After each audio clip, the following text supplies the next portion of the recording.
find that often these days I'm bored or sad or lonely or even anxious. And that's due to the self-quarantine measures put in place all around the US right now. And I'm sure many of you can relate to these feelings. And for those diagnosed with corona, I'm sure it's even worse. Unfortunately, due to the awful uh, virus COVID-19 going around right now, many of us are under certain measures like self-quarantine or social distancing, and most of the US is actually on full lockdown. And although these measures are meant for our safety, as you'll see in my speech soon, they actually take a tremendous psychological toll on every single human being. Um, and I'm going to go over some effects found on a study from a peer-reviewed academic journal on those in self-quarantine, as well as another article that has some input on social distancing, and then an article about how to combat these negative effects. So in 2003, there was a study done on people during the SARS outbreak in quarantine, and their quarantine was voluntary and self quarantine, very similar to what many of us are under during COVID-19. Um, except there were a few differences. It was a little more.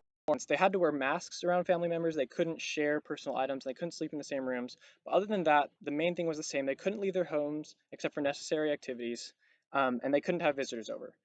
And so the study wanted to see how this affected their psychological condition, specifically with depression and PTSD or post traumatic stress disorder.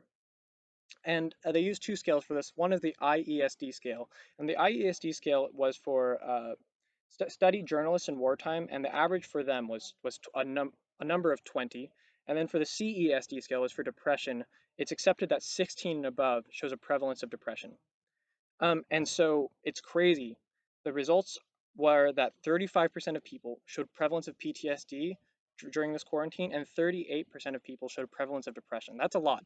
And it gets even crazier, okay? That was for people just under quarantine for any amount of time. For the people that were in quarantine for over 10 days, just more than 10 days, which is way shorter than 10 days is way shorter than what we've been under with COVID. Every single person showed prevalence of PTSD, and every single person showed prevalence of depression, and the average number for them was well above the mark, well above the 20 or the 16 for these scales. So if you're feeling mentally unwell during this time, no wonder, no wonder. This study really says a lot. Um, because we've been in lockdown or self quarantine for far longer than 10 days. And so a Science News article by Sujata Gupta cites a psychiatrist in Northwell Health named Damir Huramovic. And he says that with these social isolation problems right now, with like with all the stuff we're under, it only takes more than a few weeks before he normally sees mental health problems arise. And he says after this is all done, you could see widespread mental health changes. And he says, and I quote, "I sincerely hope we do not get to this stage." And also according to the article, that there's some research that technological communication can help kind of stave off these negative effects. But Verena Menick, she said this can help, but it's not a substitute for face-to-face just interaction and conversation, and that it's not a long-term help. It can help right now, but it's not something that can replace it for sure. And uh, when in quarantine for long amounts of time, there will just be uh, mental health issues. And there's methods to combat this.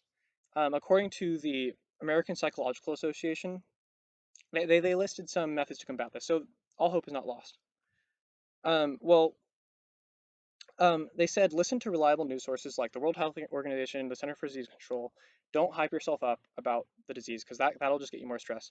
Try to relax by reading or listening to music or learning a new language. And they said routine is very, very important. Work, sleep, eat at the same time, and try to contact other people through your phone. Stay in contact with those you love. And so the question arises, when will this all be over?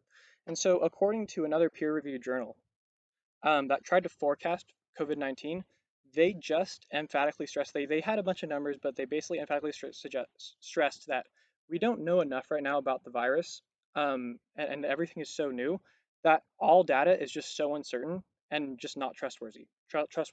And so there's really no known time when the pandemic and everything will cool down. And that's just really crazy to think about. So in conclusion, I think it's really daunting, but it's good to stay informed that any of us could be at risk of developing depression, trauma, and other mental health issues. And but it's also good to stay informed on ways to stay healthy and happy and to fight these things. And although the situation in the world seems daunting right now, and we're all looking to see what happens next, it's even more important to look to see what is happening inside of us, to combat the toll of these safety provisions could otherwise take. And it's not easy. And to anyone feeling stressed or depressed or anxious right now, my heart sincerely goes out to you, and I wish you good health. Thank you.